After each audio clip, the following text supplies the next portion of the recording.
Good morning, everyone. Good morning, Facebook family. As I said before, we're not going to be able to see your comments, but I am going to be able to see my YouTubers, which I call my angel. And I have here Corey. And what is Corey is the outreach habitat, and he have a lot of information. And I want to bring him on here. This is the second time on here to give y'all a little information about Habitat, what to do, and also. No, Go ahead. no. I'm not Go here ahead. to talk about habitat. We're gonna talk about other stuff, housing. I'm not here in a habitat capacity. I'm just here as a private citizen. Okay. Okay. All right. the Okay. views, the views of Corian do not reflect those views of Habitat Newburgh. Trust. Okay. We made that clear. Okay. Because that's Mhm. why. Okay. All right. So, can you give them a little bit about it, though? Like, being you the outreach, just a little bit, because that's what I thought. Okay. Um. Well, I'm from Newburgh, New York, born and raised. Newburgh raised me, and it's black first. First and foremost, I'm black first from Newburgh. Um, I work for Habitat for Humanity of Greater Newburgh. I'm the neighborhood revitalization specialist over there. Now, what that means is rather than, go into a neighborhood and just build one house and leave a homeowner to their own devices, because we're a nonprofit home ownership developer, housing developer. We build homes for people. So instead of just building a home for somebody, they purchase it from us and we just leave. We help entire neighborhoods. We want to work with entire neighborhoods. We want to work on laws. We advocate for laws and policies that allow folks who aren't rich at all, who are probably low income, and in that bracket from low income to moderate income. We help them to own a piece of Newburgh. We try to help get laws passed that benefit them in the housing realm. Um, we do a lot of stuff. We are part of something called the City of Newburgh Housing Coalition. I'm the chair. It's all the housing agencies. We meet once a month. We're not meeting this month in July, but August we'll probably resume. But um, yeah, we advocate for laws and housing, from housing policies for the renter to the homeowner to even everybody. So that's what we do.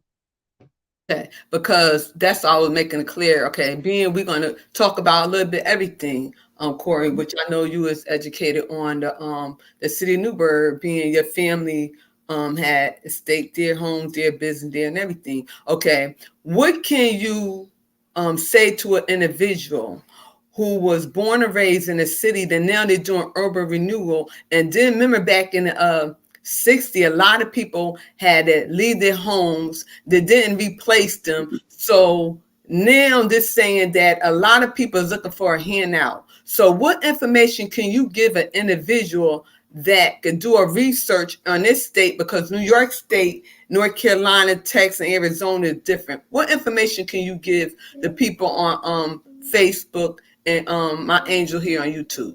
And I want to Well, thank everybody for participating in this conversation. well, I have a few issues with some of the things you said. One, urban renewal and gentrification aren't the same things.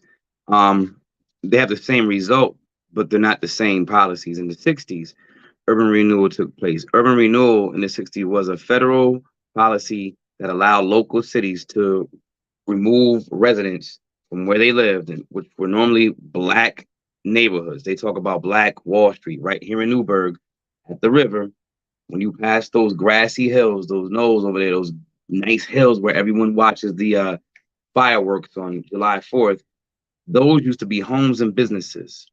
It would We had Water Street, Smith Street. A lot of folks were displaced. So that's different from gentrification. Gentrification is when, after policies like that take place, or policies like eminent domain, where they build highways through your cities and they up in your black communities, or they raise income taxes to like a really crazy amount, or they give you bad loans from the bank and you have to foreclose, and you end up having to move.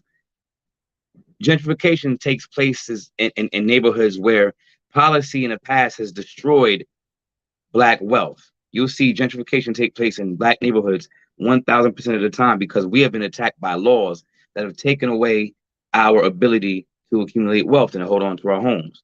So what happens is, well, not happens is, what happened was Ruth Glass. She's a German sociologist, and she was in 1964. She was visiting downtown London in the UK, and she had noticed an area where Black folks were, and in the same uh, sense that we were displaced and not displaced, the same instance that we were underserved and resources were taken from us and we were, you know, never replenished and these homes became vacant and everything. The price of them was very, very low. So we couldn't afford to buy in these neighborhoods. So you had folks from the middle to the middle upper classes. They're called the gentry class that would come into these neighborhoods. So one home would be bought by one member of the gentry, and they would tell a friend, or that would attract other members of the gentry to come to their neighborhoods and buy up. After a while, you saw people with larger money from other neighborhoods, white neighborhoods, coming to these Black neighborhoods, buying up everything, which in turn forced those folks to move away because the price and the value of everything went up. This is basically all by design, and it's one of the catalysts behind that are the banking system. Is the banking system and also your local cities. But when it comes to urban renewal, that is the federal government and the local government. Now, when you said that, people say that we're looking for a handout. Who said that? People say that a lot of Blacks are looking for a handout. You have other people coming here from different countries, and they're doing better than we are. So, can you explain that when they're talking about Blacks are looking Oh, for a handout? oh, okay. Anybody Black that's out there that really wants to hear the expose the bullshit, the nonsense that's out there, I suggest you get this book, A Black History Reader by Dr. Claude Anderson. It'll explain a lot. Basically, um, I'll read a passage from the book for you, okay? Because I have it bookmarked for this special occasion right now. Um, when they say Blacks are looking for a handout, I would say, you damn right, I'm looking for a handout. Everyone else gets handouts. When the banks were caught red-handed giving Black people bad loans called subprime mortgages, they call that reverse redlining, right? Or Barack Obama came and gave the banks quote unquote bailouts. That's a handout. So white investors, people who are in the banking system, those investors got money. That's when the wealth gap widened. That's a handout. The Afghani refugees who come over here right now, they're getting a handout. Jewish survivors of the Holocaust, by way of the Just Act, they get money from this country who didn't do anything to them. That's a handout. We have right now them offering families at the border who are not citizens, non-citizens to come here up to $450,000. They're saying that's not a handout. That's a handout. What other handouts are there? When they give you minority and women business owned enterprise uh, uh, um, grants and contracts, whereas white women make up a majority of the white population, which means they're not really a minority because that minority funding is supposed to go to us, Black folks. That's a handout. Um, when you have opportunity zones and corporations come to Black cities and they say, hey, we'll give you this property for free and tax breaks and all that stuff. That's a handout. When developers come to town and ask for what is called a pilot, a payment in lieu of taxes, that's a handout. That means they get tax breaks throughout a bunch of years, and it's like a prorated type thing. You have different setups for pilots. Anyway, um, everybody gets handouts from this country. This country gives money hand over fist to everybody. They give money to everybody, hand over like with no problem, freely. But the only thing is, when it comes to Black folks, and we talk about deprivation of resources and becoming indemnified, that's when they say it's a handout. So I say to you guys, don't even mix company with any of these folks that say that. Or if they say that, you know, just chalk it up to them being stupid and just not knowing history and not being fully informed. That's what it's all about, just being educated on different things and explain to people when they talk about red zoning, because a lot of people don't know what red zoning is. Redlining.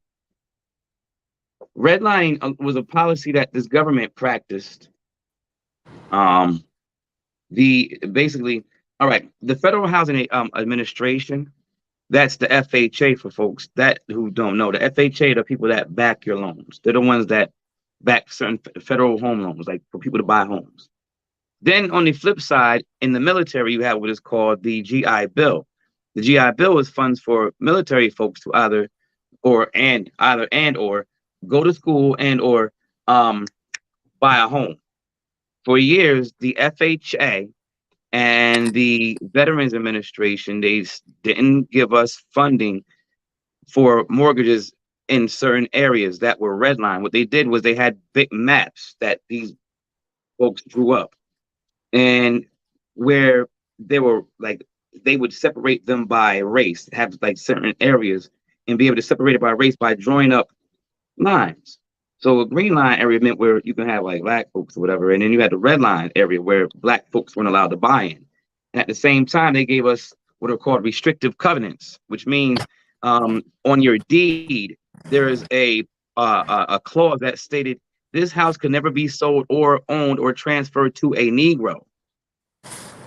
So they had that going on for about 40 something years. And then you have reverse redlining, which took place as late as 2017, where the banks gave black people specifically subprime loans. That means if I had a credit score of 710 or 720 and a white guy had a score of 710 or 720, they would give me a different type of script and a different type of product, which would inevitably have what is called a variable rate. Whereas the white counterpart would get a fixed rate, which means the rate would be the same for the loan. So we had a lot about variable rate loans, mortgages. And so then when the housing bubble burst in 2008, due to all the fraudulent nonsense going on in the banking industry and the housing industry at our expense, you had basically a bunch of folks that lost their homes because one month you're paying $700 in your mortgage with your taxes and everything, and when the bubble burst, you had the variable rate kicked in. So it means every day it could vary. So that means one month you're paying $700 for your mortgage, the next month you're supposed to be $4,300 for your mortgage.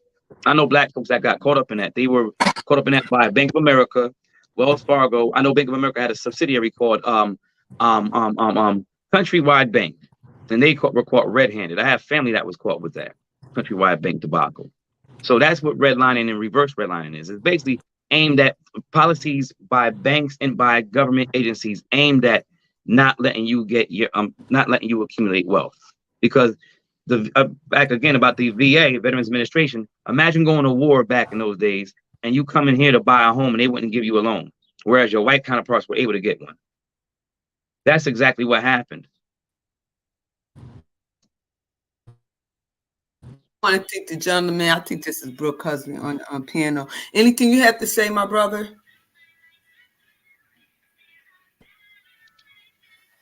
Or I am every woman? Good morning, and thanks for having me on the panel. Okay. Go ahead. Can you hear me? Can you hear me? Can you hear me? I could let him talk. Go ahead. Okay. I think when they talking about the handout, they mean more so not earning a particular wage or earning some money. You know, kind of like how if I become a millionaire overnight and I was lucky to hit the lottery to earning this. With that housing market, you're correct. A lot of people got caught up in the reverse prime loans and running out here thinking that they were going to be able to do something that they really couldn't do from the beginning. But as far as when you were saying how they re-gentrify neighborhoods, those of us of the African-American descent, and I'll just say our people, tend not to want to invest with our people because everybody wants something for nothing. Like case in point, let's just say I start a clothing line. You know what I'm saying? And everybody think because I start this clothing line, I'm supposed to automatically give you the hookup. You know what I'm saying? But when you go to Gucci, if Gucci tell you to shirt $1,000, you're not going to ask them, well, can you take 10% off because I'm a frequent customer, or because I brought 10 shirts, you're going to give me 1 shirt. We don't think like that. But when it comes to our people, we always want the extra. You know what I mean? The extra, you know? And that kind of makes a lot of us not want to invest. And I'm not trying to glorify a particular way of life, but let's just say you make a few dollars in the underworld. At one point, especially in my home, say it again. Is that, I'm listening. I'm following. Okay. In my hometown, you used to have what was called dollar houses. They were these particular houses that you could buy for $1, but the key was you had to fix them up and you had to stay in it for a period of time. So what owner occupied, I'm very familiar. Yep. Owner, they call it owner occupied. Yes, that's the owner occupied requirement. I'm very familiar. Yep. Okay. So what a lot of folks did was they start buying houses and giving them to family members, who in turn start just flipping the property. They never stayed in the property, or they never did nothing with it. They figured, I only paid $1, I can go ahead and get me a quick couple coins. And that's kind of what turned a lot of the neighborhoods in my hometown of Baltimore into crap.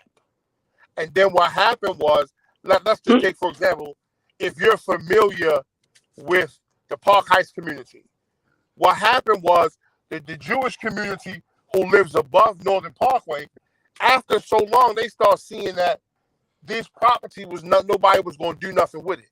So what they did now is they came below Northern Parkway, and from, don't quote me if I'm wrong, I think it's Garrison. From Garrison down to Wally, they have knocked down all of the old abandoned houses. There are no houses right there. And their plan is they're about to put these $500,000 and $1 million townhomes and condos right in the heart of the Black community. And it's a company called Gardenzia, which specializes in drug rehabilitation.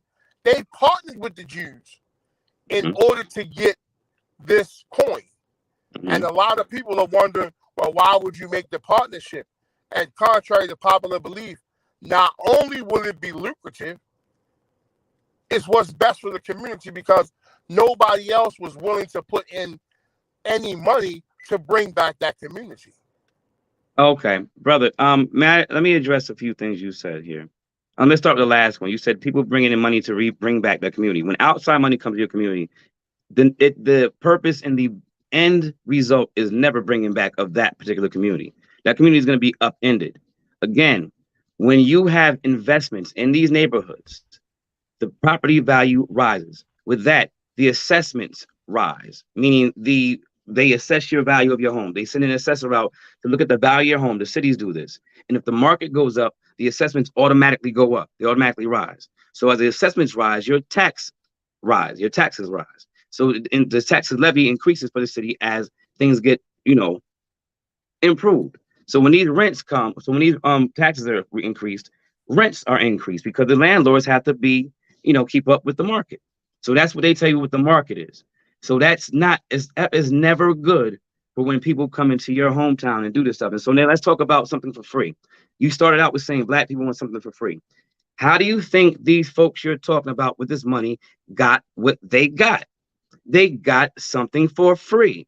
Again, I spoke about the JUST Act, which gave the Jewish community a whole bunch of money from the United States. But plus, they have something called the Luxembourg Treaty. All these folks in Europe had to pay reparations to them, and they were able to set up Israel. And all that money gets funneled back. They have an economic base. Our economic base, every time you hear about it, we had over 60 Black Wall Streets. Each one of those Wall Streets, economically, the economic base was kicked out from under them by way of some law or by way of some straight up Debo shit from white folks who were just uncomfortable with Black folks having stuff. So when you said Black folks want something for free, I hear you. Of course we want something for free. And I'm going to tell you about this. We live in a system that has actually made us at the bottom. When you look at the wealth, the median income of Black folks in each Black family, about $1,700 we have in terms of like money, after everything, you take away cars and all this stuff, $1,700 per family. We have been made poor by all these policies. And I don't know how, good you how well versed you are with history, but when it comes down to things like redlining and banking, like the biggest two hurdles to Black folks owning property are, one, access to credit, two, access to financing. And that means it's the banks and the banks, and that behind. And every time you hear about, every generation you hear about the banks doing something dirty. Just recently you heard about, during the pandemic, how Wells Fargo declined half of their applicants that were Black for refinances, whereas everybody else had higher numbers of refinance approvals. You're finding these practices being done year after year after year, whereas everybody else, they're getting handouts. Now, mind you, let's talk about, you said what else did you say about we didn't dollar houses and stuff. We had the same thing here in Newburgh, but the thing was, with the dollar houses, you had requirements to have for credit. They check your credit. And when the credit system in itself, the history of the credit system, and I can tell you the truth, it was designed to destroy our wealth, to hold us back in the banks, strictly for us, for Black folks. So the credit system, the credit, you had to be up with your credit, right? And you also had to have licensed contractors, have people in place. So if you go to those people and say, hey, I want a house for $1, who's your contractor? Who's this? Oh, I don't have any. Do you know any? Oh, yeah, I'm sorry, you can't get it. But then they allow everybody else to come and do it. That's going on right now, currently, not for $1, but for money that people outside the area can afford here. So I hear you when you saying Black folks want something for free. Of course, everyone else gets stuff for free. Why wouldn't we? Everybody else gets stuff for free. You think that these folks that open corner stores in your neighborhoods in Baltimore were able to do so with money that they scraped and everything together? No, they get something called set aside, sir. Money that's matched by this government to help them start these businesses in Black neighborhoods. Same with the Chinese. So my thing is, I hear what you're saying, but I ain't jacking that, bro. Okay, so let me ask you this. When it comes down to us, why is it that our values and goals and principles are backwards? Like, to go to the strip club and throw 20 grand is asinine, but we make it as a big thing because they threw 20 grand. Now, who the hell you hang out? You hang out with rappers, bro? Put me on, bro. I ain't never seen nobody throw 20 grand in a strip club. You hang out with, put me, bro. I need some people to invest in my ventures. Okay, I can convince them. Feel me? Question: where's Newburgh, Connecticut? No, it's about an hour north of New York City. We're about 55 minutes from Manhattan. Okay. Well, in my town, I done seen niggas throw 20 grand, 30 grand, 40 grand. I got a couple partners who used to blow 10 grand a day. I was joking, bro. I was just joking. No, I was really but joking. See, this ain't no joke. I'm dead ass. Until one day, and this is a good thing I know. And he said, yo, I just spent 10 grand at a party last night, buying bottles and VIP and this, that, the third. He said, yo, I realized I could have brought a Subway franchise with that 10 grand. And I noticed if you sit back, African Americans will go out and buy every pair of J's. We'll be the first one who want the iPhone 13. And we don't use the phone for what it's worth. We didn't even get all of the potential out of the phone we had before that. We buy certain things and we put a status on everything by what we drive, what we wear, how we eat, where we eat. As opposed to in the Europeans, the white folks, they don't care nothing about that shit. I know I can take you to two dudes now that's millionaires, and they got on Levi's and a Hanes t-shirt, 3 out the pack, and a pair of goddamn flip-flops. And you would never know about their portfolio, about their wealth, about their FICO score. You would not look at them and be able to put that together because they don't look like money, but they know money. And that's the key that most of us Blacks don't understand. We want to look like money. Brother, I got to disagree with you. I used to teach financial literacy, bro. Again, and you keep saying we don't understand, and there's a reason we don't understand that. We can teach Black folks financial literacy, right? How to understand the language of finances, how to read finances, right? But if we have no books, which are the resources behind them, that financial literacy does us no good. We are the most underpaid, perennially, meaning year in, year out, underpaid. We are the most overpaid when it comes to services. And housing too.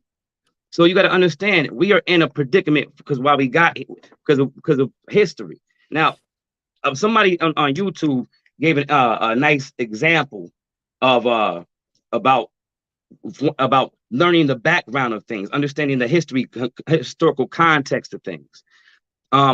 If you saw Idris Elba, right, on on the highway, was it the 495? What you said in Baltimore, right? Mm-hmm. Yeah. Say you saw Idris Elba off of like Moravia Road with holding up a sign saying "Help me, I'm homeless." Now, regardless of if you stopped and gave him money or not, right? The first thing you would in your mind would be like, "Yo, how the hell did he fall off from? What happened to him?" With Black folks, no one ever considers that. Everybody else gets that considered. And then we say handouts, right? Everybody gets handouts based on where they came from, except for Black folks. And again, no one, not one group has been targeted like us. So when you're saying that Black folks, we want to buy the latest fashion and everything, of course they do. They're poor. They want to look like the people they see on TV that they put in front of us, the people we idolize that we want to be like. No other demographic has that going on. Now the I just iPhone said that. stuff, I understand I understand what you're saying with the iPhone stuff, right? But in our actuality, we made the iPhone hot. The iPhone wouldn't be hot if we didn't if Black culture didn't like sign off on it. But I understand what you're saying. We spend our stuff on stupid stuff. Yes, but at the same time, it's easier for us. There's a reason it's easier for us to get a loan for a car than it is to get a mortgage, or a personal loan for nonsense than to get a mortgage. And also say something to Corey, and you got to realize they had money because they had generation wealth. We don't.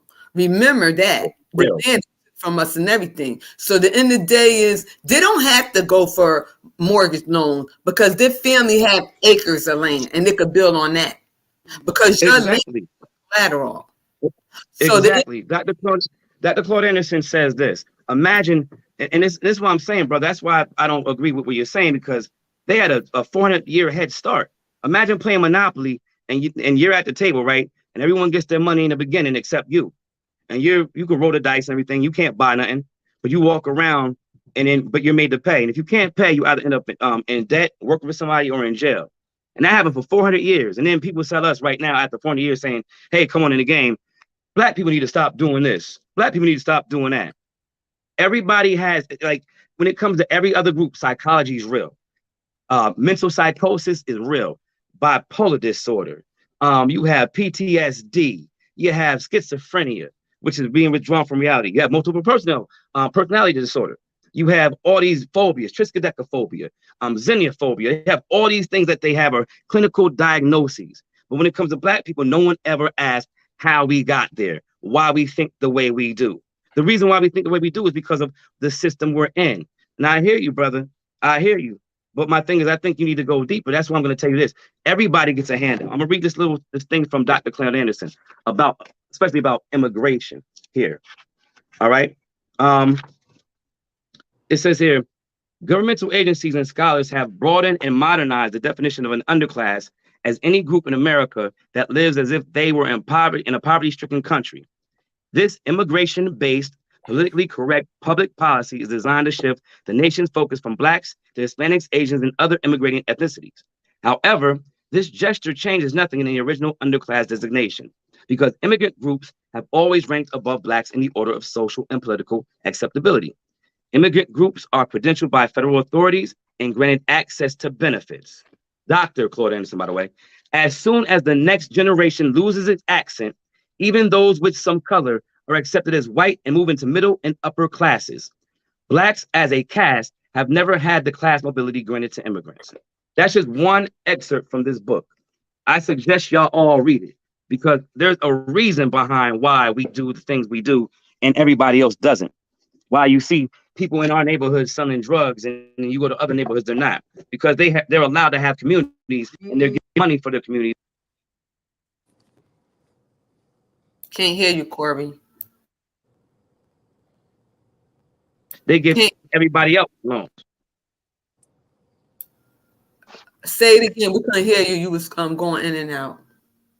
I said there's a reason why every other community you see, Little Italy, Little Mexico, Chinatown, how they're able to do that. We weren't allowed to do that. We're not allowed to do that. Right now, they put people in our neighborhoods to break them up, and they say it's discriminatory when we say we want something for black folks. So you got to understand, like, we are in a system that is meant to destroy our wealth. Jason Black says they hate you because they're black. You're black. They can punish you because you're poor, and that's what the whole thing is about, keeping us poor. And let's talk about when we went to our Congress and talk about different things. Let's hit on that and give them a little bit of tip about that. When we was talking about what's going on with our people, black people, ADOS people. Let's sit on that a little bit. When we went to Congress, you mean when we went to visit our representatives? Yes. Oh, we went to go talk to some representatives about reparations a few times. And every time we spoke about reparations for American descendants of slaves or foundational Black Americans or freedmen or whatever you want to call us, the folks that built this country, the builders, right? Whenever we go talk about that, there's always pushback from people. We get pushback from our own, but we get pushback from like people in office. Who was it? Senator James Skoufis told me in his office that he believes reparations should be in the form of education. It shouldn't come in the form of cash. And I got really offended by that because when you talk about what happened, like we talk about handouts and everything, right? And we talk about unearned income. This country was built off of unearned income. It was built on the backs of our ancestors. So that's the definition of unearned income, the way this country was built. So these folks, they swear up and down that reparations should be like school and everything. And I'm like, how does that help the wealth gap? All right, you get rich off of our backs. We built roads, schools. We basically closed the world. We basically fed the world for about 3 centuries. We gave them coffee. We gave them all types of exports. Like, we built this country and gave them their economic base. And the answer is school. That's what we're being told by these folks. And they're telling us that we don't think we should give everybody checks, but they gave the Jewish folks checks and the Chinese people the Japanese in internment camps, they give them checks. They're giving people from the Ukraine right now checks. Again, they're giving Afghani refugees checks. Migrant families at the border checks. But when it comes to us, people say, hey, it's going to be a bunch of people buying Jordans. It's going to be a bunch of people buying Jordans. But and what?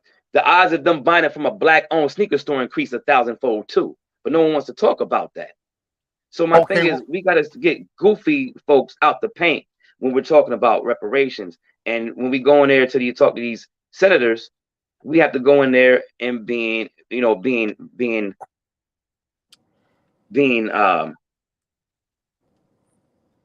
strong in our being convicted, 1,000% convicted, and also 1,000% informed. Because they try to say that the state isn't liable in that.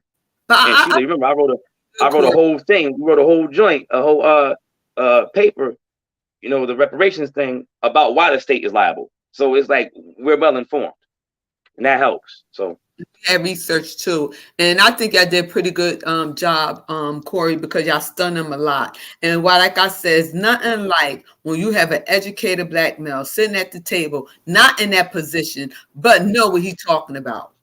And see, and that's why I said a lot of us really need to step up to the plate and challenge what they're doing, because reason why they passing these laws and these policies, because nobody's saying nothing. And if a handful of us are doing something, it's like if our own come against us, and it's sad, and I hate to say that. But who, you said our own come against us? How do they come against it? Like, what do you like? How do you? Because I know how some people speak against the stuff, like speak against reparations, but all us running and everything. And we was telling about the property. They had a blueprint. Remember, they were trying to make up to Du Bois Street down to Water, Collar Heights. So they already had a master plan what they was going to do, Corey. And we was telling them to come out. And every time you turn around, we was going to 4 or 5 meetings or whatever. And nobody wasn't coming out. But now that master plan is here now and nothing they could do. What can they do now? But Sheila, this is my thing though. There were people out there like me, like screaming years ago, Henny Penny, the sky's falling, the sky's falling. Like, and you can go back historically and pinpoint specifically for Newburgh what happened. I've mentioned before that the housing bubble burst in 2008, right? So we had a lot of black folks, for the most part in this country, lose their homes. Folks around here lost their homes. Then 3 years after the bubble burst, the city of Newburgh raises the taxes 71%, which more than, which is a lot. Then the next year after that, they raised it another 28%. And you saw a lot of people lose their homes then. Then after that year, you had Mayor Kennedy, Judy Kennedy, who everybody loved, who was repping for, I didn't like her like that. She had something called an initiative that came out called River of Opportunity. Now, after all these folks lost their homes, she wrote to the business owners in Newburgh and the property owners of the vacant properties and all the about brokering deals with them and artisans from New York, specifically Brooklyn, Manhattan, Queens, and the Bronx. Artisans and business owners to come up here and revitalize our area. This was an initiative launched by our own mayor. And it's similar to what was done in the 60s, because after they got rid of black folks through urban renewal, our city wrote to a bunch of banks telling them to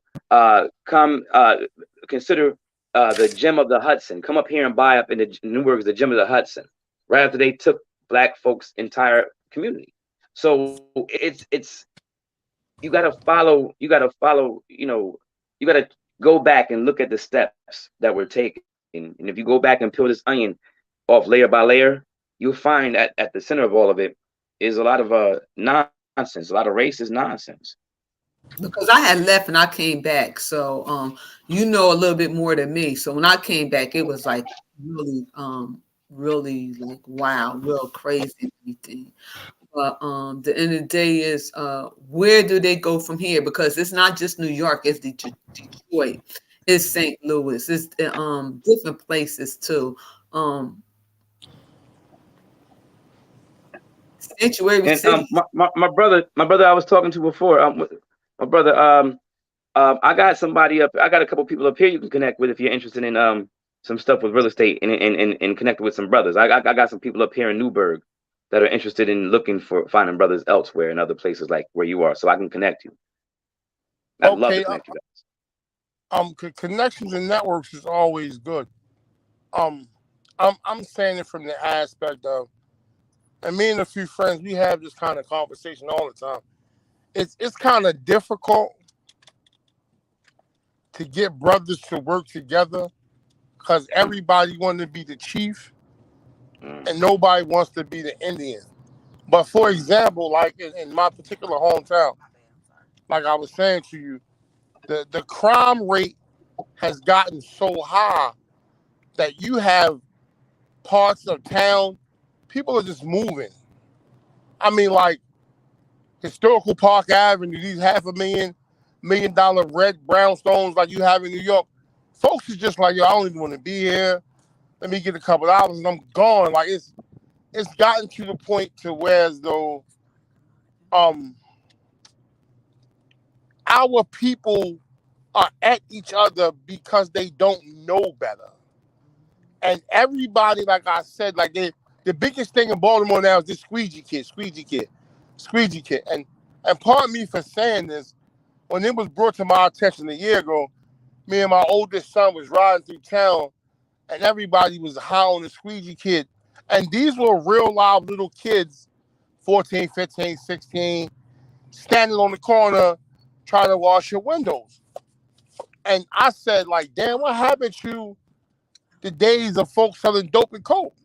And my son said, Dad, really? You really want these kids to actually sell dope and coke?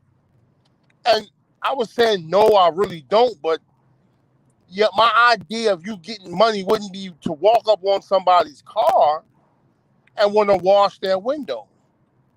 And it wasn't 24 hours later, when I started hearing about these kids are out here acting like they squeegeeing, but they strong arming ladies. They robbing the old ladies. They preying on the weak. They carjacking. They opening up people's car doors. And I'm saying to myself, yo, what kind of nonsense is this?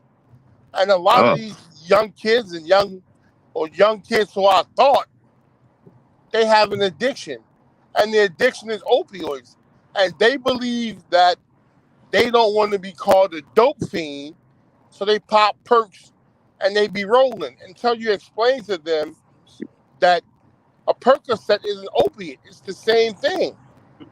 And now you have a generation that's just flat out zombies. They running around here zombied out. And what started off as a way for little kids probably to get some bubblegum money and some extra milk money has now become, you got these adults, grown ass men and women running around here saying that they Excuse me, Corey, somebody said, what's the name of the book? can't. Okay. He broke up, brother. You were breaking up. I'm sorry, Sheila. No. I couldn't hear what you said. Yeah, somebody said the name of the book again. Sheila asked about a book. Hey, Sheila. Okay. It's called a Black History Reader by Dr. Claude Anderson. A Black History Reader. He has actually, you can go to Paranomics.com and get the set of 3 books. I got the set of 3. I got this one, Paranomics, and Black Labor, White Wealth. Brother was making, I couldn't hear like the last, oh man. You were talking about the squeegee kids and I'm sorry, and you said the opioids. You were talking about the opioids, and that's when you started breaking up a little bit. Yeah, they out here thinking that or not having a clear concept that opioid is out, or heroin is out of the opioid family. And so be it if you take a hit off of some heroin or a Percocet, it's the same soup. You know what I'm saying? But nevertheless, it's kind of hard to guide a generation that's been misguided for so long, who has no identity. Like I said, I don't know how old you are, Corey, but in my day, I'm 47. If you was into B&E was your thing. If you was into Grand Theft Auto, that was your thing. Everybody had a thing that was their thing. Not glorifying it, but you knew what everybody's lane was. And as people got older, people grew out of X, Y, and Z, and then they started doing other things. So it's like now, if you have no self-esteem, no self-values, no self-morals, and you have no direction, I mean, you just pretty much lost, because it's going to be kind of hard for you to navigate through, because you don't have a clear understanding on, 1, how to navigate, and 2, where you're going. So you find a lot of times, a lot of us are just out here trying to freestyle. And that freestyle don't work for everybody. I see that a lot. You're right. Yeah. I say something. What happened to teaching the young guys how to cut grass, work on cars, cut here, build, and stuff like that? They still have that in school. Just like my nephew. If you sit under him for 400 hours, then you'll be able to take your state for cutting here. So it's upstate New York, Corey. I think we still have things like that if they really want to be involved. Well, yeah and no. Yeah and no. You gotta understand, like, all our kids want to do is most of our kids want to be rappers or some kind of ball player or some entertainer. They are shooting for that. Most of the guys want to be ball players or rappers. Most of the females want to be models and influencers, right? Most of them. When I speak to the young people, it's kind of crazy. So they're not interested in like trades, and it's not and I'm going to tell you the truth, it's not any fault of their own. And I heard you about talking about the 80s and stuff, brother. Because I'm thinking about the 80s. I'm 44. I'll be 45 in November. And I remember in the 80s, like black folks, the black middle class was very stable in the 80s because a lot of us had jobs, right? That's when you started seeing, like, after the civil rights movement, you saw a lot of black folks going to working in, you know, for like companies. That's when you saw the whole, you know, go to school, get your degree and get a job era. And that was working for us for a little bit. Then you see crack introduced into our neighborhoods, and then you see like industries like factories in certain cities close, certain jobs move, and then you have like the whole what is the thing when Clinton allowed the outsourcing of jobs to go overseas, so folks overseas got paid pennies for jobs that we were getting paid for over here. So you saw a lot of the whole job thing dynamic switch, and that's when you saw like the deterioration of our community. Throw in the whole, you know, the war on drugs, the crack, the cocaine sentencing act, the 101 crack the cocaine sentencing act, you know, the 3 strikes laws, Joe Biden, all that shit he did. It became very bad for us. And so now you see like a lot of folks right now, the jobs aren't what they used to be. You're seeing heavy drug usage, like you said, you're seeing violence. And the thing is, all of this seems so familiar. And I'm like, oh shit, this is just like the Irish, the Jewish, and the Italians were before the Civil War. They call it the 5 points. There's a movie out there called The Gangs of New York that depicts what was going on with everything. The Gangs of New York was out there, and basically you had all these gangs fighting and stuff. They had a brawl that was on record for 2 days where 1,000 people died. They had brawls that lasted 24 hours and 2 weeks, and those 24-hour brawls would last 2 weeks. And they had task force, not task force, they had drug usage. They were using straight heroin, straight opium. And it was raping going on, murder, robbery, worse than you would see right now. And it was going on every single day. You know what made them stop? New York City put them to work. New York City made them public servants. They worked on the infrastructure, construction. Here, come work for the city in this construction job. Come work for the city as a police officer. That's why you see a lot of police officers are Italians and Italian and Irish folks. Here, come work for the fire department. Come work for this city government official. You saw them get a better way to earn, and the fighting stopped like this. So I hear what you guys are saying. We are in a predicament where we don't have ways to earn. We've had industries taken from us, integration fucked us over. Excuse my language, it fucked us over. We have a lot of forces working against us. Immigration still is bad for us. Like I said, integration never worked. And we have like a lot of things we got to do because we're mentally ill as people. But I believe that a lot of us are coming to. We're waking up. I'm seeing a lot more people buy black, going out of their way to buy black, making sure that we stay buying black. People ask me what the problem with buying black. I mean, why you gotta buy black, Corey? Why can't you buy from everybody? Because we buy from everybody already, and no one buys from us.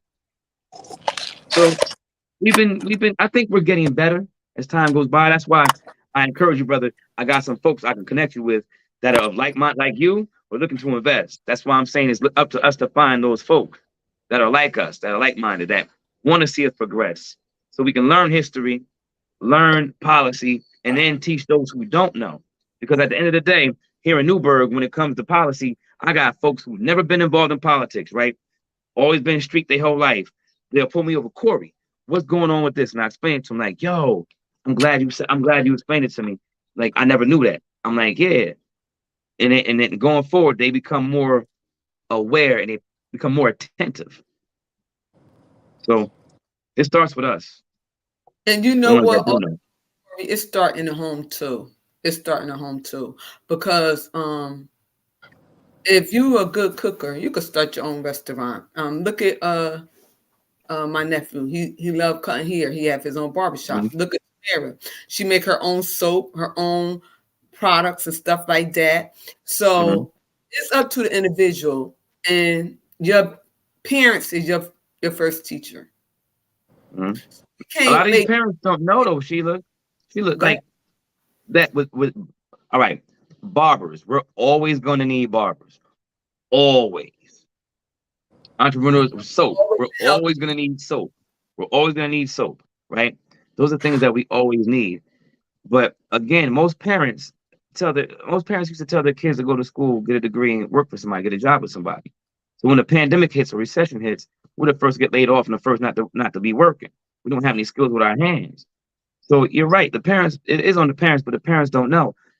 But let me tell you this: the kids also spend 8 hours, which is 1/3 of their day in school. The schools aren't teaching this. That's 1/3 of the day. You're supposed to get 8 hours of sleep and 8 hours in school and 8 hours to do the rest of whatever you want to do, play, be with your family. The schools took this stuff out the schools years ago, and they know what they're doing. So it's it's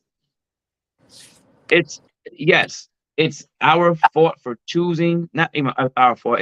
We do choose certain things, but again, we're in a minefield. Imagine a lab rat in a maze, right? You know how they drop them from the top of the maze? It's a square, and there's really no way out. But they want to see how the mouse reacts to the maze that has no way out. Sometimes you see a mouse just give up, just lie where they at. Sometimes you see a mouse try to climb up over the wall. The fact of the matter is, they're in a trap, and we're in a trap, and it's gonna take us to get out this trap. We're all we got, but we all we need. So when people say, they talk about the crabs in a barrel, the trap is the barrel. We're in a system. The barrel is the system, but we need to understand how to undo the system, getting out of the barrel first instead of pointing blame at each other, because we're victims in the system. Go ahead, Sheila. Say it again. I said start with us. Yeah, that's true. But I noticed you said something about the parents. Here's the funniest part about the parent thing.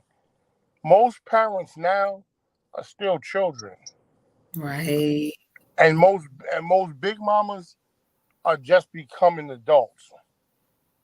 If you kind of get my gist, so the generational stream of education and knowledge has been so far off kilter that you would have to almost start all over again and restructure some people's thought process. But I will say, you do have some of us who are trying to better themselves and who want more out of life than what they've already gotten. And as far as the barbershop thing and the grass cutting thing, I think that a lot of those kids now could care less, because it's not going to be like it was to you and me.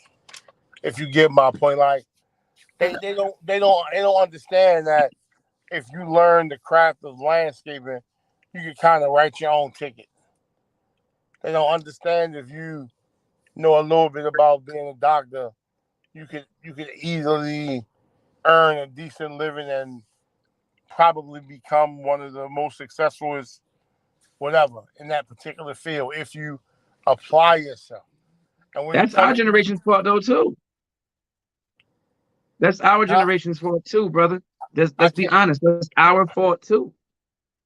That again, they don't Corey. know See, that stuff. I can't say that, Corey.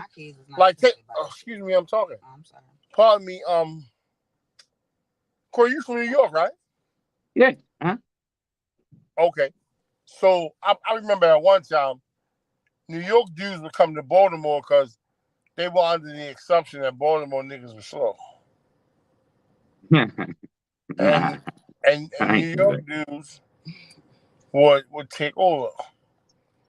But a lot of them came here because it actually was a melting pot and everybody really came for the college.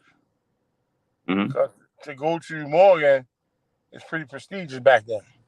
I don't know if the school still has the same, should I say je ne sais quoi, but you get what I'm saying. Yeah, And they don't. I'll say Right. something because I know you out there a lot, and you really talk to a lot of young guys, and they really look up to you. But let him finish. Let him finish. Let him finish real quick though. Go ahead. So that just goes to show, like, it's kind of a different variable. Like, we don't understand, some of us, how to formulate a plan, execute the plan, alter the plan, correct the plan. You know, everything we think is yes and no, right and left. And a lot of times, if you got a little bit of information or a little bit more input, people are willing to go that much further to get to your message. And I think we need to start sticking together and not be at each other because Sheila got 50 cents more than me, or Corey got $1 more than both of us, and we want his dollar now so we can bust it down the middle and be 50-50 parties like this. We should stop being envious and jealous of others, and then start being more forgiving and motivating to each other. Absolutely. Absolutely, brother. I agree 1,000% with that. I agree. We need to be more understanding of each other because it's I see everybody, like, when I see these folks, these Jewish folks, when they come up here and they have these groups together, I've seen them argue at each other's faces, but they're still able to sit down and get money together. So okay, if that's the case, right? Mhm. How do we implement that in the Black community? Because here's what I'm telling you, in my opinion, is going to be the number one thing everybody going to say. Oh, fuck that, you work for me. No, we work for each other. Oh, no, I put in $5 more. Oh, okay. It's about how much more you put in? Oh, okay, I got it. There's a way to stop all that. The way to supersede all that is the first venture, whatever you do, everyone puts in the same amount. And if they can't, they're not part of it. Facts. So, okay. So then let me ask you this. Hold on. We were talking about financial literacy, correct? Huh? We were talking about knowing money and understanding money at one point. And you said something about a credit score, correct? Say it one more time. You broke up a little bit. I said we were talking about knowing money at one point, and you said, I think you taught a financial, pardon me, you taught a financial literacy class, correct? Yeah, my friends did. I learned while I was in there. Yeah. Okay. I learned. Here's the funny thing about how far behind we are as a people. A guy came to me the other day. He was talking, and I was just listening. And he was saying to the gentleman and the lady next to us or next to me, yeah, my credit score is blah, blah, blah. I can do blah, blah, blah, blah, blah, blah, blah. And I thought to myself, he's talking about what he has through his personal situation. And I said, well, damn, I wonder if he know what a Dun & Bradstreet number is. So I was just sitting there. I said, well, my man, do you know what a Dun & Bradstreet number is? He was like, no. I said, okay. And I think I may be saying this wrong. The girl next to me chimed in and said, is it a CNN number or a C? I'll put it to you this way. Because you study finances, it's a number. It's like it would be your secondary social security number. Your EIN. Who? Your EIN. No, that's business. No. It's Oh no, I'm sorry. You're talking about, yeah, there's a one called, it's called the you can. I know what you're talking about. Because if you go into debt, you can get a whole different number. My boy Farris taught me about that years ago. Okay. Yeah, I know what you're talking about. If you get if you get the CPN number, right? Yes. The CPN number can buy you anything you want up until a house. So, but you got to know how to build that up too, though. You got, like, instead of, the thing with the CPN number is when you build like that's a secondary joint, yes. But if you knew how to build it up, you got to know how to build it up before you get it. So if we can catch these folks before they have to get to the point where they get a CPN, that'd be dope. Okay. Before they go, before they, before the bankruptcies and stuff. Okay. Now, I'm gonna tell you, I was told by I called him Credit my profile little. number. Yep. Credit profile number. Okay, I called him my little whiz kid genius. Mhm. You don't have to build the CPN number because when you enter it, it doesn't come back. It comes back as if it's everything's crystal clear. So that's why they give you a decent credit line. Here's the funny part about it, and I wasn't thinking that. He said when the federal government runs it, they run it totally different. They don't look for minute things. They look for activity. And the activity is what you were doing prior. Mhm. And you know that when you buy a house and these banks are giving you this money, they want to know when the last time you took a piss, where you pissed at, how many times you wiped. They want to know damn near everything about you before they give you. You're right. Next is Lexus probably knows. They probably know already. They got Right. it all in. So he was saying that he was like, you can use it on anything except buying a house. He said, and the funny thing about it is by the time they find out, you'll be halfway through buying your house. He was like, and then, pardon me, when the court system get in, he was like, the courts just run with it because at this point, it's nowhere for you to go but forward. And I was like, what you mean? He was like, you just can't do nothing now but go forward because it's going to come back. And when it come back, it's going to show everything that you did. And he was like, so therefore, you can pick another avenue or stream and still gain the income. I was like, oh, okay, I know it. And he said, that's the problem. Us as Black people, we don't do our research and due diligence. He said 95% of the European people you meet, they have nothing in their name. Everything is under some type of business shell. And because everybody is using the business, now they get to get the best taxes.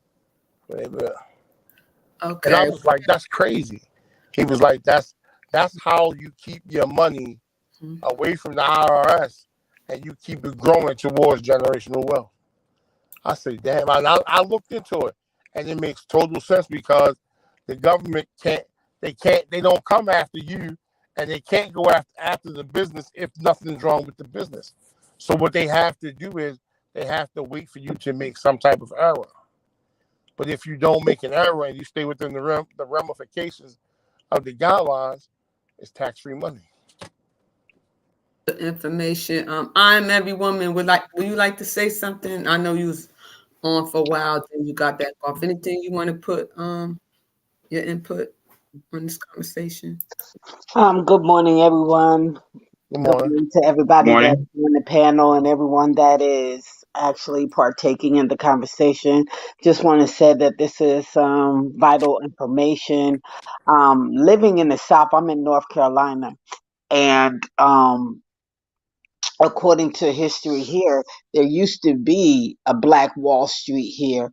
And just as you was talking about how they came in because they didn't want to see the wealth circulated and populated amongst the Blacks. Fayetteville Street is one of the areas that I do a lot, that I'm working and doing research in, and that was the area where they had most of the black-owned businesses, banks, and everything before they came in and demolished. And from what I understand, that they actually even burned down some of the businesses, lucrative Black businesses that were in that area. And so now I see them um, building up some of the places. I've been inquiring about some of the properties that are on that area. Like there's houses and things like that because I want to get into, which I don't have a whole lot of information on how to maybe possibly purchasing some of that property so that, we can build back up that community as a, black owned and generate black wealth in the communities again. And that area is prime for that. But what we notice is that they come into our communities and they take over and they build it, like you said, so it's unaffordable to our people. And if you look at Harlem, that's exactly what happened through there. I was home recently and went down through Exactly. Harlem, and Harlem has totally changed It's since. disgusting now, ain't it? Isn't it Yeah. disgusting now? I'm sorry. Yes, absolutely. Absolutely. Absolutely disgusting. Now, I was born in the Bronx, and so I grew up in the city and seeing, Harlem, the old Harlem. And now it's just like, wow. Like, you wake up one day and they're just all over.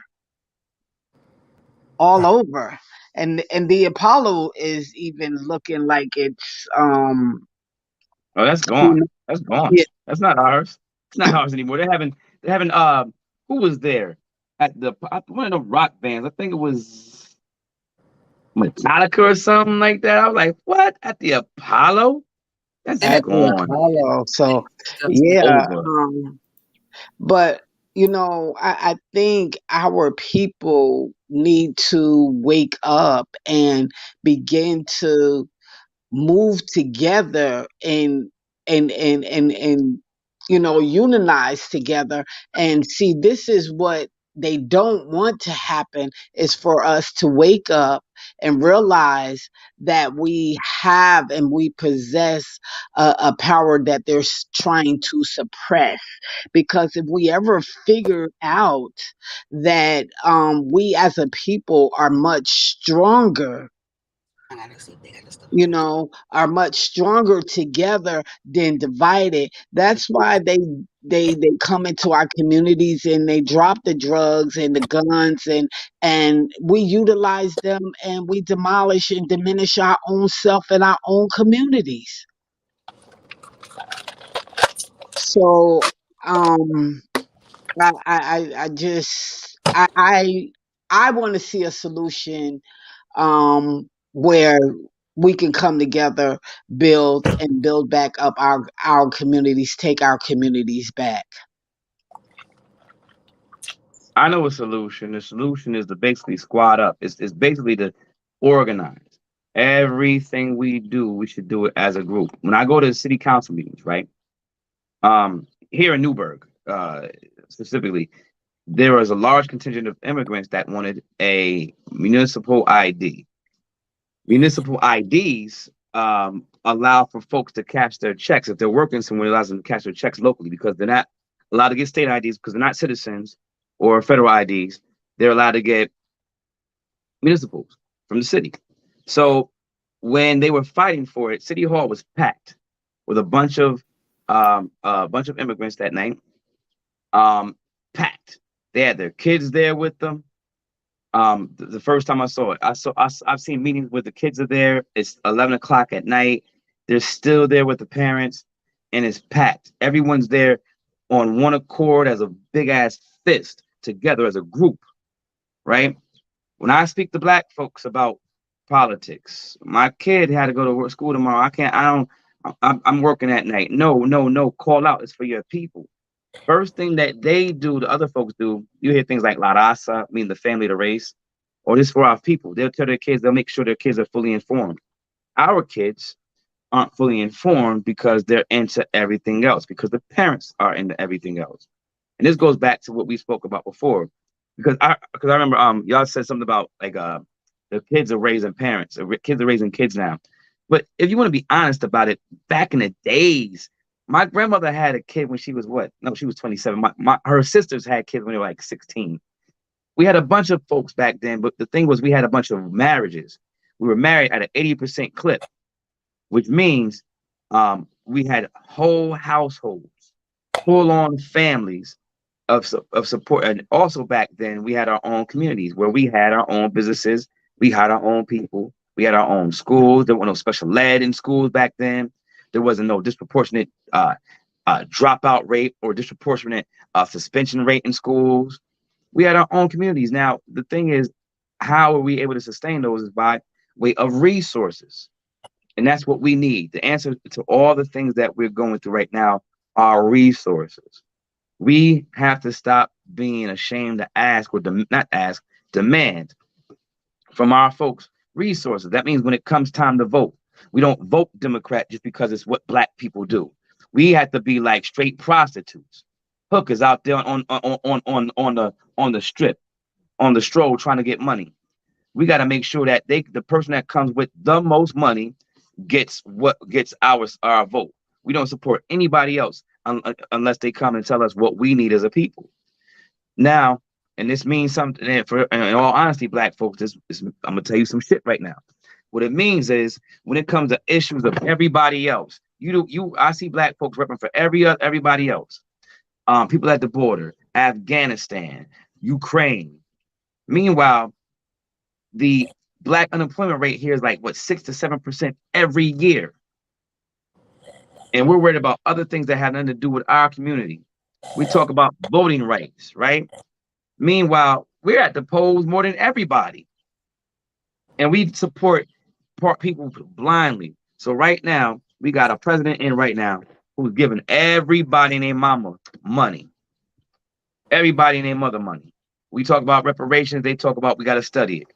Since 1980, we got HR 40. We got to study reparations. We got a president in right now who's giving everybody. You see, you got to mute up. You know what I'm saying? We got all this. We got everybody repping for everybody else. When it comes to Black folks, they change the issue. So it's on us. It's incumbent upon us to make sure we keep everyone's focus on us. And if that means we got to be selfish, so damn be it. Black folks, we are all we got, but we are all we need. That means go out your way. I don't give a damn if the Black business you go to treated you bad. Like, talk to the owner. Say, listen, last time I was here, the customer service was off. I think in all honesty, I want to keep continuing to eat here, but I think you should clean it. It's not clean enough right now. Don't be afraid to talk to these folks. Make sure we hold ourselves accountable. Go to these businesses and support. Go out of your way. And I just want to say thank you, Corey, for that. And good morning, TC. Anything you want to I know you have an input.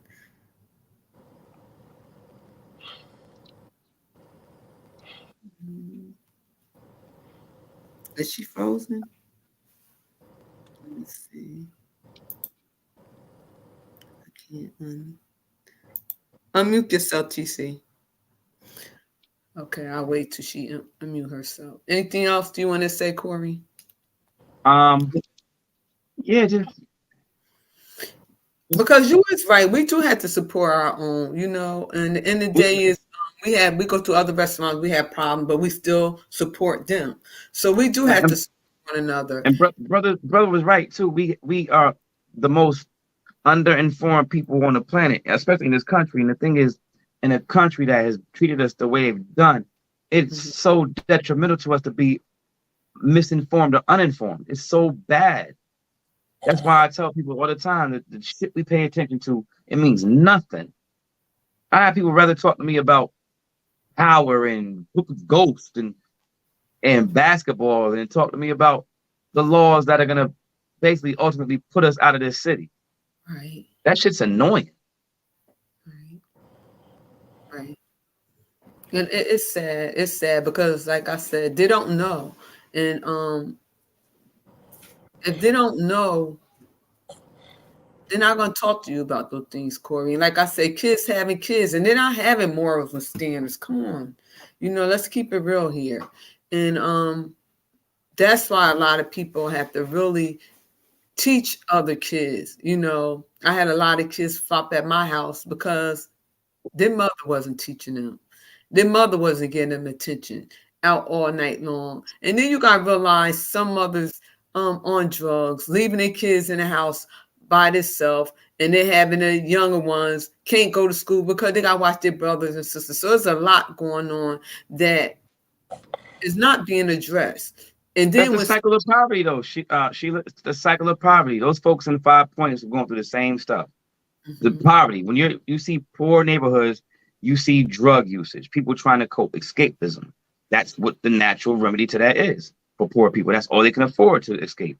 They can afford therapy, and they don't have transportation to go to other places to look for jobs. They got to work where they are, stay where they are. They have to cope. So again, this is all a result of poverty and not having money and being deprived. We're in a system that targets us and takes from us.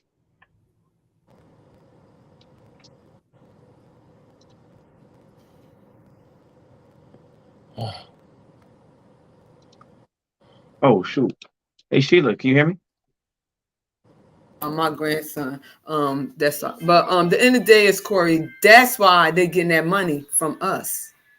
So again, holding them accountable for why is the money coming into the inner cities. We can't hold them accountable by ourselves. Like it can't be like one person or two people. We don't need like 1,000, but it has to be like a core group of people that are dedicated to like civics, to politics. Politics is how you move as a group, right? And that's why the people I hear most from, like when they say I don't do politics, is mostly black folks. But when I look at how we doing as a group, it's not surprising to me because it's like, yo, we're not moving together as a group. Again, it's our kids out here shooting each other. Our kids out here have to be in the street, you know what I'm saying, in the street selling drugs and all this. Like, it's our people that are going through this because we don't move together as a group. Corey, it's the same old ones. Let's be honest. It's the same old ones group at the meeting. And it's only a handful of us to care. And then when we do get out there and talk to them, they think they know everything, but they ain't doing nothing. Come on, and in the day it's not our family going through this or whatever when we doing this, but we helping others. And yet still, I mean, it's like talking to a brick wall. Well, Sheila, again, I'm telling you, that's where the patience comes in. Do you love your people or not? Oh, Do you love your people or not? Do you love them enough? So do you love them enough to understand their plight, their disposition, to understand that, again, like I said before, the psychological connection or the psychological connections or the psychoses that they have attached to their experience in this country, what we go through, specifically us. If you don't have that, I don't think that this realm or activism is for you, because you got to have patience. You got to understand the person you're trying to help. Because if you know somebody that cared for you and ran for office, and still a person had not been in your city for long, and you vote for them, no, come on, it's like, no, let's not go there. And I agree with you with that. Now I stand with you on that, but I'm talking about in terms of like you and I. Like right now, I can talk to y'all and tell you my frustrations because we're black. If we were around a bunch of white folks, I'm not going to talk to them and say I'm frustrated when I go to the black community. No, I never sound frustrated, but I'm just saying that. No. Sheila, you missed my point. I'm talking about what I said. I said I was frustrated. I said I was frustrated sometimes going to talk to our people because we're misinformed and mostly uninformed. So I said I can tell you guys this because we folks, because we're all skin folks. But I'm never gonna talk about this kind of stuff and say I'm frustrated in front of white folks because right. What my point is, at the end of the day, me, when I go out into the community, I look at psychosis and how it works with racism and racist policy and what comes with it and what comes with poverty. I've done research, I've seen it. So it's like, I know when I go to talk to them that there are going to be a lot of drawbacks or there's going to be a pushback from them, resistance to what I'm saying to them. But it's up to me to know that, hey, I'm like the Bible. When it, like in the Bible, it says if you go to somebody and like to talk to them and they don't listen to you, come to talk to them the second time with the second person, or the third time with the third person, the fourth, and so on and so forth. It's like you got to keep at it. And I know that our folks are sick. We're all sick. And my thing is, my job is to talk to folks, you know, and my job is to make sure that I understand our people's disposition and to let them know, hey, I'm here. And I understand it's going to take you a long time to get, or take you longer than some others to get to where I'm at in terms of my thinking, or in terms of our thinking, how we are. But we got to still fight. Sheila, we got to fight no matter what, man. No matter what it takes, we got to keep doing it. I'm a doer, because my thing is I'm gonna talk to them, but still I'm a meet them where they're at. Like I knew a lot of our kids didn't have meals in school. That was the majority of them don't get fed until they go to school. So that's when I came up with a program to start feeding our kids lunch, breakfast, and dinner. And I started that. I started Rosie for doing that. I started different things that I helped people start their organization because I knew what our community needed. And let me tell you something. Some mothers have to work 2 and 3 jobs just to make ends meet. And some of them don't have food stamps because they make too much. You know, so the end of the day is you got to meet a person where they're at. We could talk all day long, but what good is talking if there's no action? And we know the problem. We're trying to get to the solution. You know how many meetings I had to go to 4 or 5 times a day just to catch what they was doing? That money they getting in the budget, what's that money for? It's for poverty. It's for crime. It's for all that us Black people go through in the inner city. And yet, who getting the money? Who is benefiting from it? But yet, when I talk these things, I look like I'm being a devil advocate. No, because I care. And I had to stop them from making a law that they wanted to make a law, $20 to somebody go smoking in the inner city. Who be smoking in the inner city? Black folks. And Black folks do.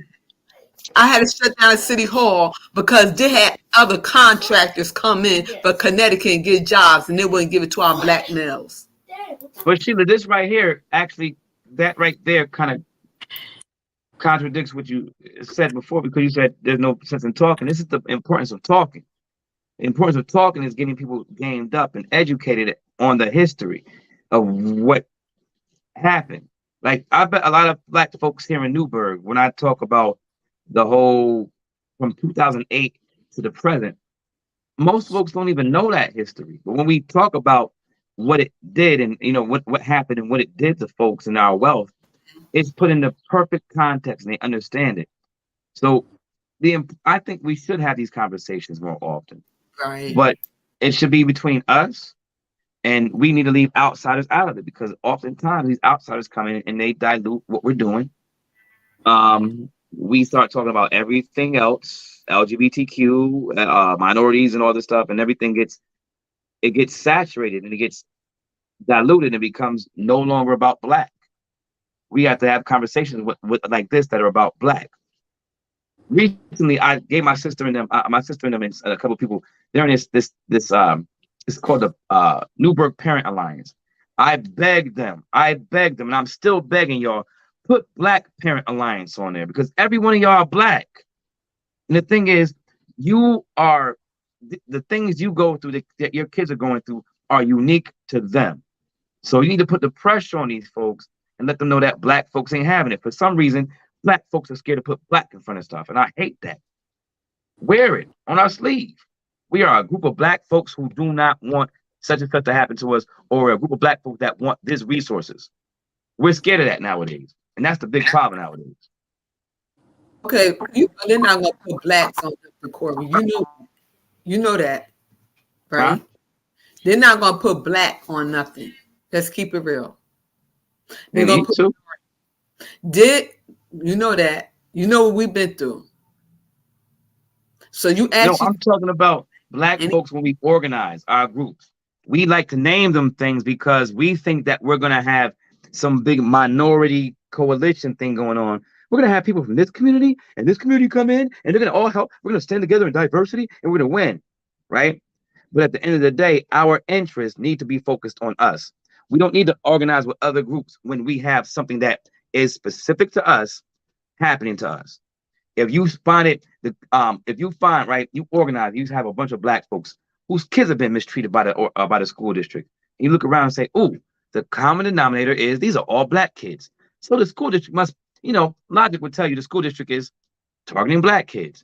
And if you look at all the numbers, suspension rates again, dropout rates, special ed rates of black boys in special ed, it makes sense. It's logical that you're being targeted. So why not have on your group the name black? If we're talking about reparations, right? We're talking about reparations. We can't talk about reparations for non-black groups because they didn't build the country. So why would we have them in these groups? So it should say black on it. If things are for us, the problem with us is we want to be friendly with everybody. We don't have any friends. Try that, and where they get us nowhere, right? When? No, we didn't do it right, Sheila. Tell the truth. Shame the devil. We ain't do it right. You and I got in that little argument and turned a lot of people off. Shame the devil. Tell the truth. Let's be real. But what didn't it back? He didn't want to do that. Cool. They didn't want to do that. Different. We ain't gonna name call, but they didn't want to do that when we came with the blacks. When they didn't want to do that. Well, it was happening anyway because the majority of us decided it would be black. It would say the word black in it.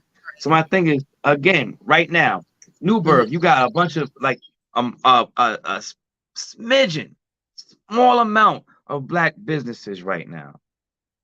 Our folks don't get funding from these SBA, like SBA loans and stuff like this. We get the least amount.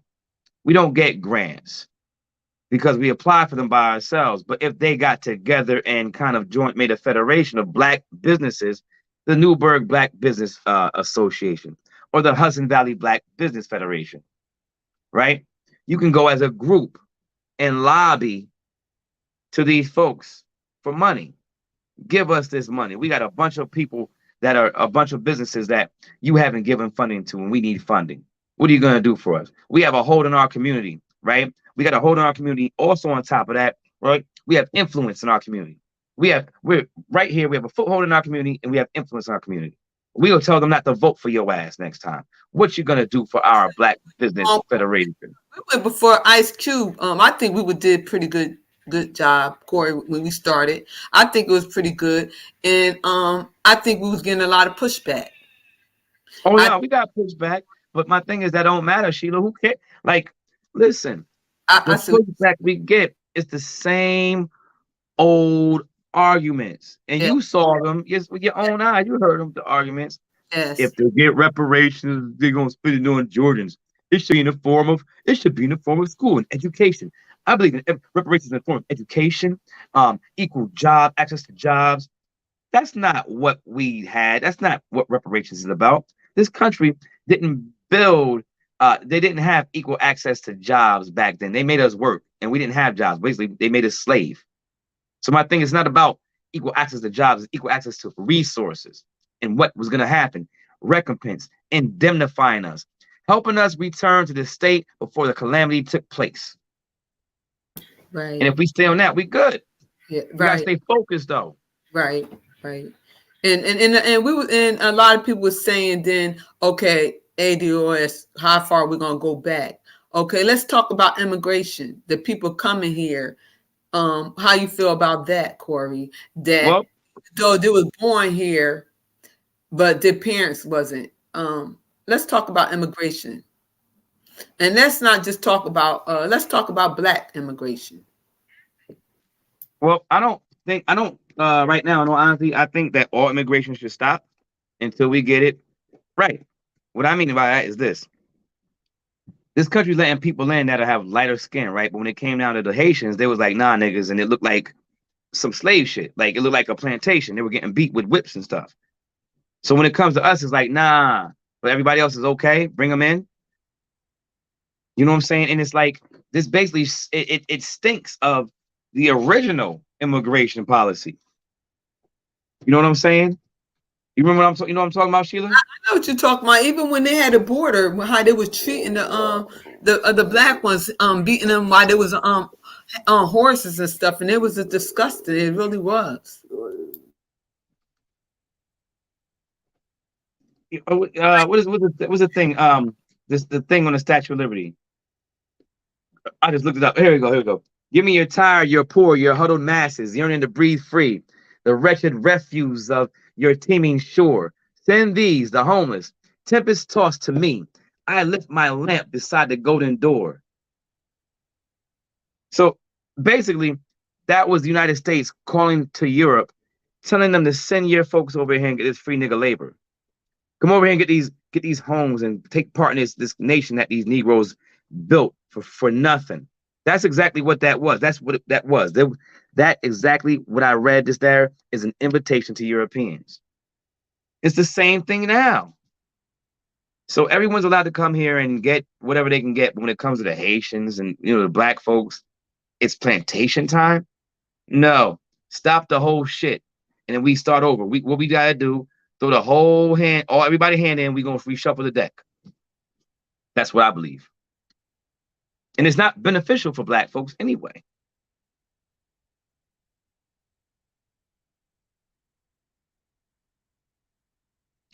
You gotta remain hopeful and keep the vision regardless of the brick walls. Communicating this to onlookers, future assistance is imperative. Go home and scream. Huh?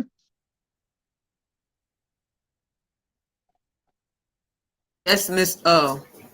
Can you read it? I don't understand what it means.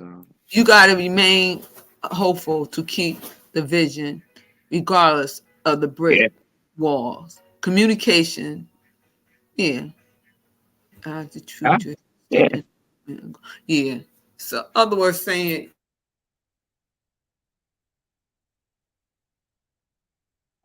DC, could you say something? Because I'm sitting up here, I'm multitasking. I got my grandson changing Mickey Mouse. Yeah, go ahead.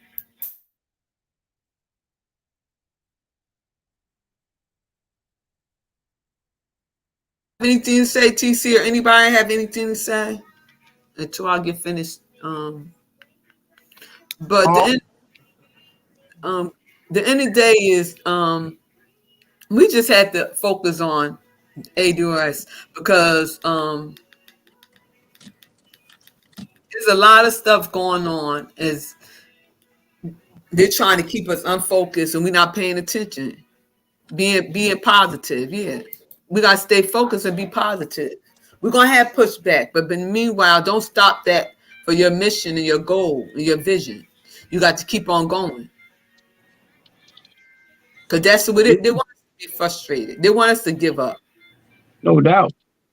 But that's why I say again, understand the disposition of the people you're addressing, your family, your folks that you're talking to in the streets.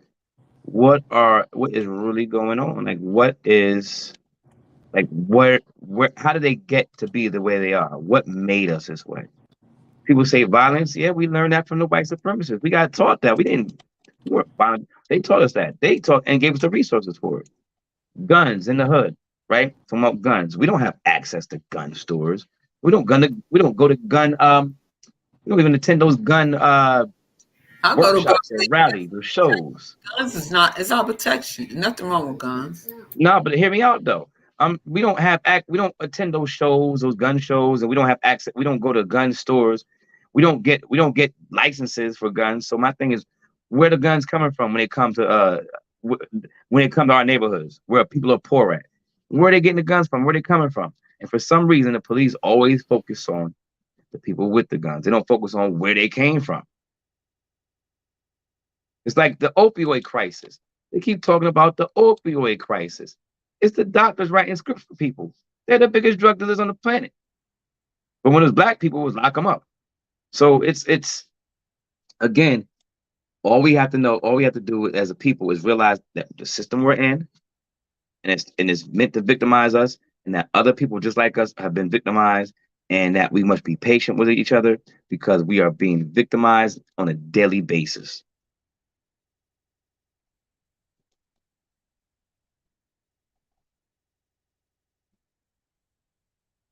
morning, go, Professor.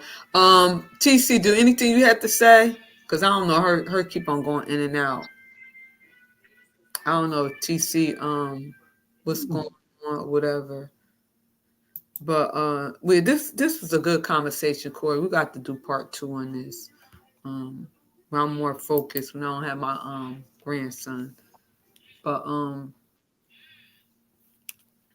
we got Hey, TC. pardon me. Did anybody hear my last statement? I don't know what's going on with TC connection. Okay. Well, listen. In regards to what you were saying, Corey, about the guns, they getting them offline. They buying these ghost guns like they going out of style. But I also think that we taught.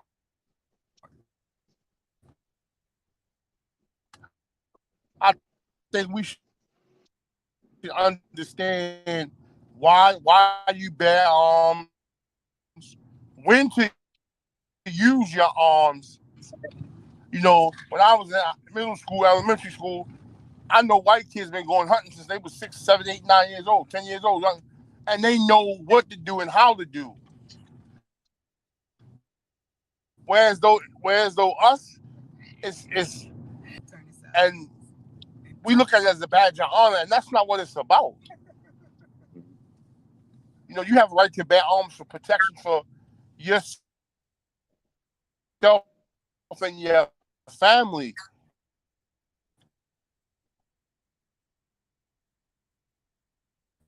Freaking, am I?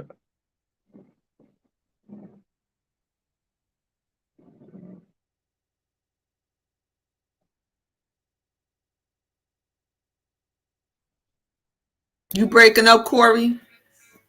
No, it broke up on my. It was breaking up on my end too. I stopped? He went out. Okay.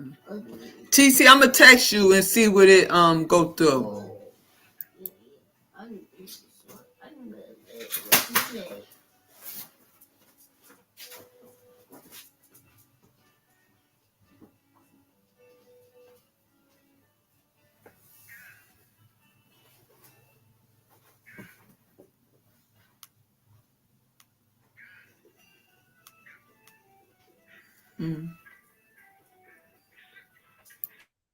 Anything else you have to say, Corey? No, all I gotta do is pay attention, folks. Pay attention to everything. You said what? And pay attention to everything. Okay. All right. Pay attention to everything. I was paying attention to the city council meeting last night. Did you go? I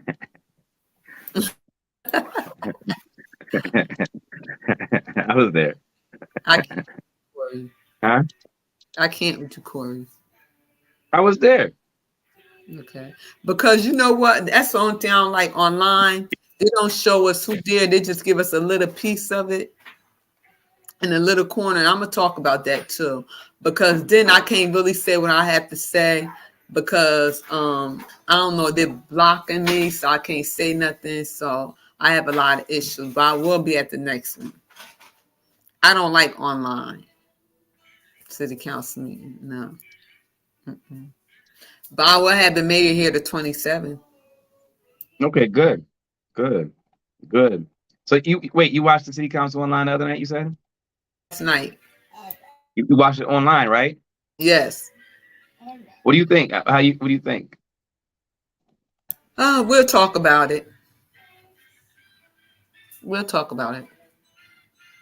Okay, well, I was gonna ask you what you think about the firefighter thing, the whole issue with the firefighters thing. And but the end of the day is I think we should have more. I think we should have more firefighters. And that's just my opinion. Very cool. Because at the end of the day is we should go into volunteering like other towns, train the youth they have that volunteer, volunteer, be a firefighter, train them Mm-hmm. and see if you want to, be one or whatever. And I think that's the opportunity for our young youth to get into. And also, I think we should hire a little bit more. And then also, if they want to build, they need to start building these buildings with fire escapes going down the stories instead of people have to jumping out the window. So I just have a lot that I can agree and disagree on. Mm. Okay. Okay. You ain't gonna agree with me, but No, I'm just, I just wanted to get your opinion because I just wanted to see what you thought about it because my thing is I told everyone the other night, I told everybody the other night. I said I remember in 2011 when the taxes were raised, 71%. I keep saying that they were raised 71%, and then the next year, the following year, 28%. In the mix of all that, the excuse was they wanted to retain about something about a grant we lost for firefighters, and we're going to lose half the fire force, or however many they said. I could be wrong, but I remember their salaries and everything being all up in a mix in regards to the justification of the raising 71% in the taxes in the 28. Then you fast forward to 2 years ago, they're on the corner. You're on the corner talking about uh, I think the same issue with overtime was an issue a couple years ago with the city manager then. Now you fast forward now, it's the same thing. My thing is, I want to know who's going to sit down and talk and negotiate the stuff between the city and the firefighters. There needs to be a mediator. And it needs to be public that everyone understands every issue. Because when I spoke to the firefighters, and like some of them try to bring up the county taxes. I said, no, sir, let's be real and let's keep to the context of city taxes. The city were the ones that raised the taxes those years. I know about the county taxes. City taxes, I want to make sure that we know where those are going. And that if there is uh, uh, uh, evidence of abuse of overtime, it needs to be, and it was addressed, it needs to be made public to people. I need transparency. And so the other night, people were pointing a finger. It's your fault that lady died. It's on your hands. Wow. Let's break it down so we get clarity. when you say that, you think that was their responsibility why she passed? She No, that's what people were saying to each other at the city council meeting the other night. they was saying that. It was pointing fingers at everyone's pointing fingers and stuff, trying to put blame on us. And at the end of the day, the lady was in a very, very messed up situation, man. Mm-hmm. She had a grease fire and no, she had a grease fire. Their neighbor had a grease fire downstairs and they threw water on it. The worst thing to do to a grease fire. Unless you're a sprinkler. It's the worst thing to do to a grease fire. So it spread very quickly. And that lady, I saw the video of her in the window, man. It's horrifying. Sheila, it's fucking horrifying. But at the end of the day, I don't want to go to a city council meeting and see folks that all get paid for my taxes and all our taxes pointing a finger at each other. Right, right. Get the fucking together. And for years, you got realize the city budget was going to the police department and fire department, and what they was doing too is it was like a lot of overtime too. So that really, I think it should be another public meeting again. Well, Um, again, Sheila, you're right. We and black folks, we got to pay attention to all this stuff. Listen, the taxes, the biggest tax recipient in the city of Newburgh in this area is the school district. They have a $300+ million budget. So elections just passed for the school district, for the school board. Ain't nobody come out for that. Black folks don't come out for that during the summertime. And it's like crazy. It's not even like, it's fucking crazy, man. And then we wonder why our kids are doing the worst, how they're suspending us more and they're, putting more of a special ed because of this stuff. We don't pay attention. Well, some of us do, but you know, Corey, like Not I said, enough. Not enough. I know, I know, and I want to thank you again for always. Every time I ask you to come here, you always come, and it's a lot of stuff that have to be addressed that a lot of people just push under the rug, and this is some serious stuff, especially when you have kids, young kids. Um, the parents should be involved with the PTA meeting in those school board meetings,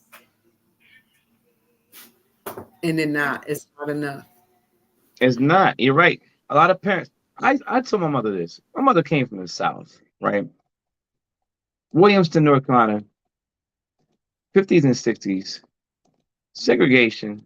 White folks told you what it was to their face, to your face. Told you, I hate your niggery lips and your niggery face. I hate you. Everything niggery about you. Because you're nigger. Hate you. Right? A lot of those folks came from that situation, but then they move up north or they stay where they're at and time goes by and they don't teach their kids about racism. So the kids end up going to school not knowing about it, not knowing the racist teachers don't give a damn about them. And don't know how to act in situations where racist, like where racist at the center of the of concern. Then you got to realize too, Corey, your background is your family are teachers, you know. So, They ain't teach me about racism either. I had to learn my damn self. I learned my racism early in the game. I had a teacher that used to knock in first grade. She used to knock all the black kids' desk over and tell us to clean it up if she thought our desk was too messy. I was like, oh, it's gonna be a long year. My fourth grade teacher, I first met her, right? Her name was Mehm, Mrs. Meme. I said, hey, Mrs. Mem. She goes, it's Ms. I'm a divorcee. And you're gonna sit next to me. I'm like, oh shit, it's gonna be a long year. And it was. That bitch, and I'll say it again, that bitch, one day I was in school. I used to do my work and go to sleep because I used to hate her, be depressed. Did my work one day, put my head down, went to sleep. I woke up, my friends woke me up. They looked like, yo, we had a fire drill, bro, and she left you in here. Sleep. you didn't tell your mom. Hell no, answer my mom. But back then it was like, listen to the teacher. They know what they're doing. I don't better not hear about you in school acting up. Goofy shit. And that's what I'm saying. Most parents don't talk to their kids about racism. Yeah, well, I have, and I My think friends knew about it. about it, you know, and on here on social media, that some people don't think it exists, and because it didn't happen to them, and they don't believe in people getting targeted because of their skin color. So It's that's goofy as hell. too. Yeah, it's a lot of stuff. It's a lot of stuff here on social media they do and say that it's not really happening in real life, Corey. And if I tell you some of this stuff, you were like, "Whoa," you know. So the end of the day is, it's not realistic here, you know. It's And not. and a lot of people don't even get out the house to really see what's really going on. They don't even know they're like officials. They probably don't even know what ward it is. They probably don't even know they're a council person or They don't. and it's sad. It's sad, It's, you it's, know. it's, it's not only sad, it's detrimental. It doesn't do us any good. It actually does a disservice to black folks to not Mm-hmm, be informed. mm-hmm, mm-hmm, mm-hmm. It makes the job of those who are informed much harder to inform people it was more informed people when people are just don't give a damn. It's hard. Pause. It is. It is. And they think it's funny games. It's not. Because the end of the day is, like I said, there's no need for a child upstate to graduate without associate's degree. Because you have the high school and the community college working together. So if you look at it, we have a lot of opportunity than most. Just sit back and look at. I mean, we have a lot of non-profit organizations. We have a lot of stuff going on. Even when they had everybody showing their business at the army, that was beautiful. A lot Mm-hmm. of young businesses I didn't even know exist. My goddaughter, she do her her night wears and stuff like that. And it was beautiful, you know. So the end of the day is, you know what? If you determined to have something and want to be something in life, you can. Nobody could stop you. You can only stop your own self. You know, and look at our ancestors. They were less educated than we are. They was less fortunate. And they made nothing out of something. They built their own home. They had land. They made sure, I mean, their kids was clean. Made sure they couldn't really read and write, but made sure their kids had read and write and went to college and stuff and educated. You know, come on. Have morals and standards. And all they went through. So we are spoiled. We're very spoiled and ungrateful. I don't agree with that one single bit. Some of us are. I don't think we're spoiled at all. Some of us, yeah, some of us are. We do. We I take don't think we are. it for Because you granted. said before then. Wait, you said before then, right? Because Mhm, again, let's go historically, Sheila. mhm, If we had a whole bunch of acres of land after slavery, right? 26 million acres of land. We had folks that were farming, doing their own things, starting their own businesses. We had Black Wall Streets and stuff. Nowadays, you got a lot of us living in public housing, mhm, projects. mhm, A lot of us work menial jobs, meaning that our pay isn't not commensurate with the cost of living in the areas we're in. mhm, A lot lower. We're always the lowest, the last hired, first fired. mhm. I don't think we're spoiled at all. I think we're doing the best we can. Okay, what about the ones who left them houses and stuff, and they just let them go down? Well, They it's the paid. same thing. That same thing happens. Is the same thing that happened with people who have businesses, right? And want to pass them down to their kids, but their kids, again, that's why I was telling brother, it's our fault. A lot of these folks had businesses they wanted to pass to the next of kin, but we didn't want to take them. The kids didn't want to take it on. Nowadays, you got people that own businesses, right? They want to pass them to their children. I got a successful tire company, son. I want to pass it to you. Nah, I'm Yeah. good. I want to be a rapper Hmm. Hmm. Yeah, cause my uncle like that. or a He. producer. I want to Yeah. go into music Hmm. instead of taking that proven, tried and true business that service your community and running with it. Now, it's your prerogative to do what you want to do as a kid, right? But that's the difference between us and everybody else. Okay. Wealth is passed by taking on, inheriting things, family businesses, family skills. That's why I respect Julius Williams Jr. and Julius Williams Sr. so much when they were alive, man, because father, son, plumbers, black. Love that shit. But these kids now, everybody's mystified by the NBA and rapping and being an entertainer. I want to make it. It's so easy for everyone to do at home. I got a new mixtape. It's easier to put out a mixtape than it is to learn a damn trade. And you don't even know you need no producer. You could do it on YouTube or Facebook now. You know? That too. Yeah, you have to. You can get people to produce tracks and stuff. But I'm saying that overall, in general, it is easier to put out a mixtape with original music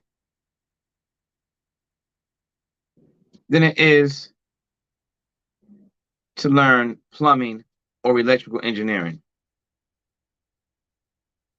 Because again, these skills, these unions make people journeymen and stuff and like apprentices first and journeymen after like you got to be in there for like 7 years. You're basically getting a full-on education. Yes. Hmm. But now they have out the application for being a police officer. In So Newburgh, I yes, just looked at it online. I'm looking at it right now. Recruitment open house. I put it on my Facebook page. Last time they had this, I had Habitat. We hosted a class Hmm. for people that to study like a study group together for this test. We had some people that come together. It started out like 11 people, then it tapered off a little bit. It tapered off, but then I'm thinking about doing this again, like the study for the exam for people, help them study for the exam. The physical part is the stuff they're gonna be on. They're on their own, but I can help them study for the exam. But only thing with that, cause my cousin, he relocated. Only thing with that is did take the opportunity to be a police officer in the city of Newburgh, and then once you be a police officer in Newburgh, you could be anywhere because they figure this is the hardest city there is in the state of New But York. So, in all honesty, they pay them the least too. Everywhere mhm, else pays better than we pay, so people leave here once they get trained up. mhm, And it's a good training. We put the bill of the training. Other mhm. municipalities get good cops or whatever they call wherever you good cops who've been trained up already. You don't have to spend Yeah. no money on them. I think they put up the pay though. Look at it. They put up the pay. It needs to be up some more. It needs to Yeah. be like, in all honesty, I think even though like I see, we need to get more people that look like us on the force, and the pay rates need to be the same rates, like prevailing wage. They need to do like an average of this, like of local cities our size in New York, and base it on the pay of the cops on there. That should happen because they're not getting paid enough. Hey, listen, Sheila, I gotta get going though. It's 12 noon. I got some habitat I gotta do. I gotta go to work. I gotta I change my agree. shirt up and then go to the office. So Yeah. I appreciate you. I appreciate you too, and thank you because I agree. Get off to babysitting. So, and All right. everybody, else, thank you for coming. And Corby, we keep in touch. Hey, And Joe. All right. Thanks, everybody on Sheila. Facebook, we couldn't, I couldn't see your comments or nothing. But when I go back there, I will, you know, comment. And everybody have a blessed day. God bless. Bye bye. See y'all in the YouTube streets.